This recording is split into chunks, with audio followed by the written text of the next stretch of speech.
Hello મિત્રો, કેમ છો તમે બધા? આઈ હોપ તમે બધા મજામાં હશો. તો આજની આપણી રેસીપી છે બ્રેડ કસ્ટર્ડ બનાવીશું. તેના ઇન્ગ્રેડિયન્ટ્સ જોઈ લઈએ. તો અહીંયા 6 થી 7 નંગ બ્રેડ લીધેલી છે. આટા બ્રેડનો મેં યુઝ કરેલો છે. અહીંયા અડધો લીટર દૂધ લીધેલું છે અને ક્રીમ લીધેલી છે. 3 ચમચી ખાંડ લીધેલી છે અને કસ્ટર્ડ પાવડર લીધેલું છે. તો ચાલો રેસીપી સ્ટાર્ટ કરીએ. સૌપ્રથમ આપણે દૂધને ગરમ મૂકી દઈશું.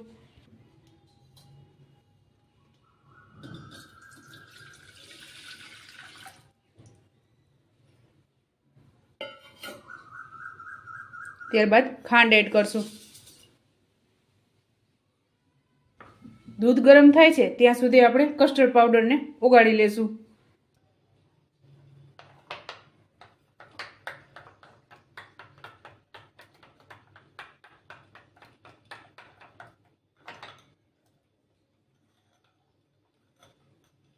તો મેં અહીંયા આ 3 ચમચી કસ્ટર્ડ પાવડર લીધેલું છે.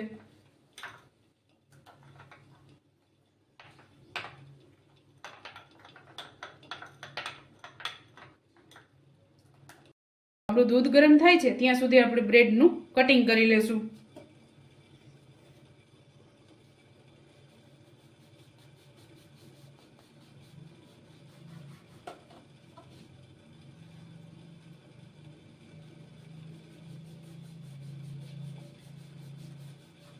તો આપણું દૂધ ગરમ થઈ ગયું છે ને ખાંડ ઓગળી ગઈ છે. તેમાં આપણે ક્રીમ એડ કરી દેશું.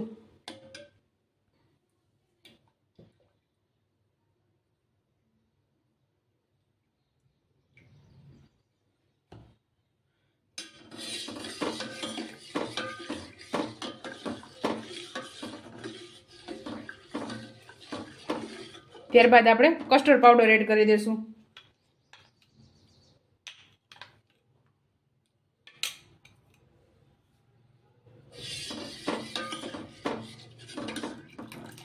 અહીંયા ક્રીમની જગ્યાએ તમે દૂધની તાજી મલાઈ પણ એડ કરી શકો છો. ત્યારબાદ આપણે કસ્ટર્ડ પાવડર એડ કરશું.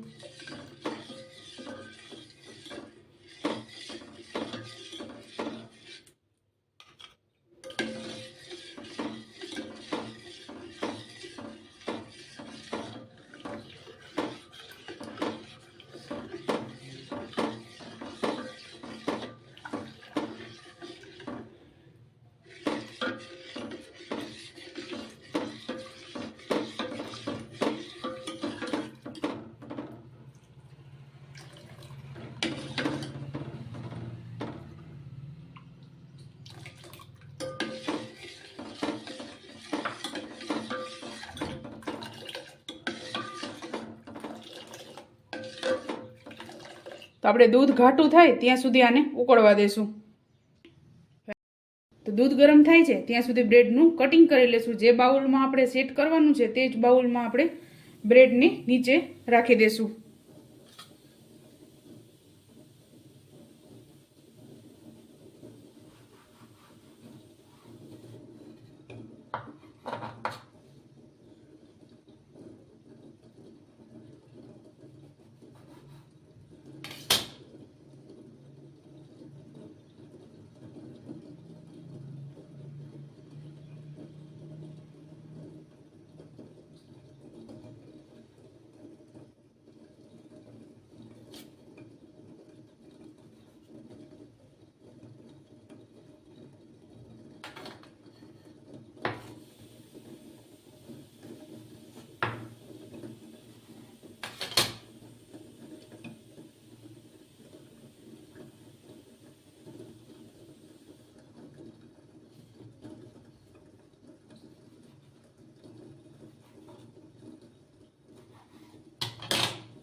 તો આપણે આ રીતે બ્રેડને ગોઠવી લેશું.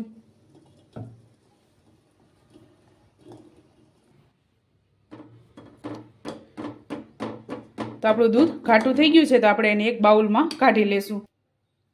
તો આપણે અહીંયા દૂધ ઠંડુ થઈ ગયું છે, તો આપણે આમાં દૂધ એડ કરી દઈશું.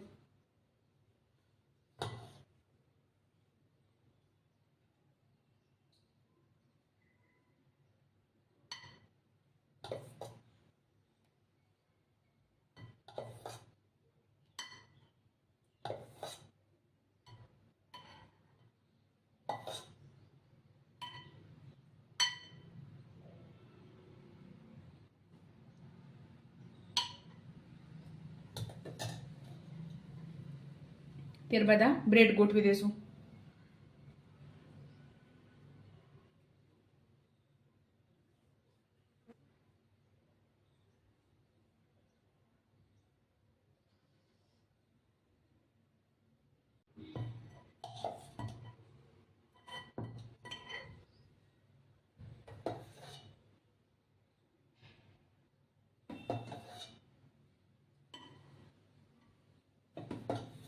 આમાં તમે ફ્રૂટ પણ એડ કરી શકો છો.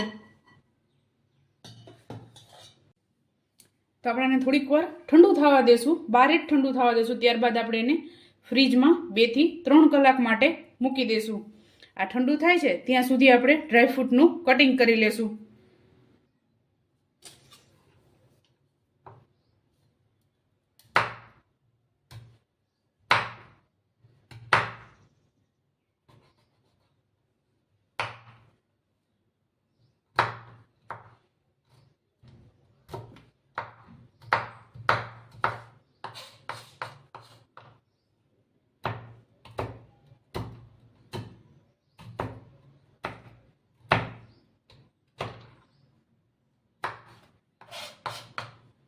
તો આપણે ડ્રાયફ્રૂટનું એકદમ ઝીણું કટિંગ કરવાનું છે.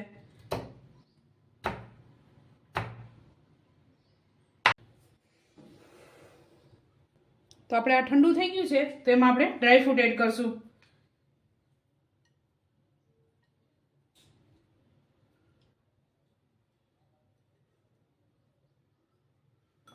ત્યારબાદ કિસમિસ એડ કરશું.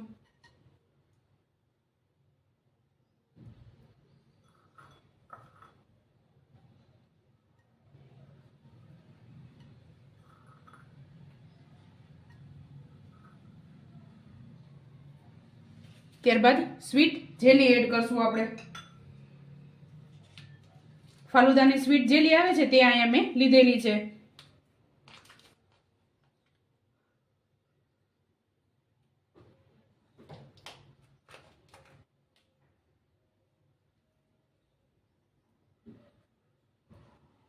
આ ઓપ્શનલ છે, તમારે એડ કરવી હોય તો તમે કરી શકો છો.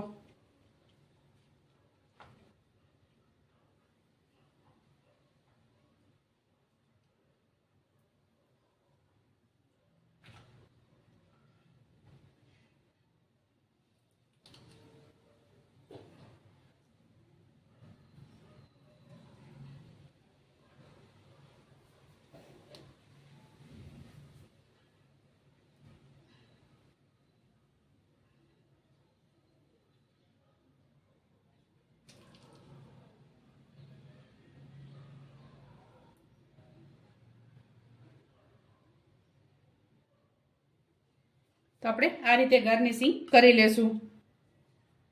તો આપણે આ રીતે ગાર્નિશ કરીશું. ત્યારબાદ ડ્રાયફ્રૂટ એડ કરશું.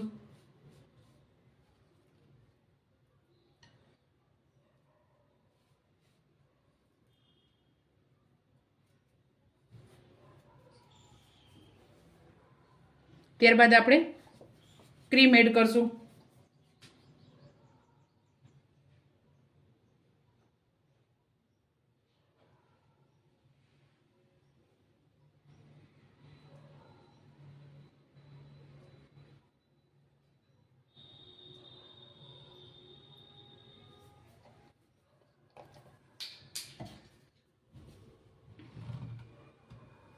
તો આપણે આ રીતે તૈયાર કરી લીધું છે. તો આપણું કસ્ટર્ડ રેડી થઈ ગયું છે. તો આપણે આને ફ્રીજમાં 2 થી 3 કલાક માટે મૂકીશું ઠંડુ કરવા. જો તમારી પાસે ટાઈમ હોય તો તમે આને ઓવરનાઇટ પણ ઠંડુ કરી શકો છો. તો હવે આપણે આને ફ્રીજમાં મૂકી દઈશું. તો આપણે 3 થી 4 કલાક જેવું થયું છે ને એકદમ સરસ ઠંડુ થઈ ગયું છે. તો ચાલો મિત્રો, તૈયાર છે આપણું બ્રેડ કસ્ટર્ડ. તમે પણ આ જ રીતે બનાવજો અને મને યાદ કરજો. મારા વિડીયોને લાઇક, શેર અને સબસ્ક્રાઈબ કરવાનું ભૂલતા નહીં. તો ચાલો મળીએ નેક્સ્ટ વિડીયોમાં.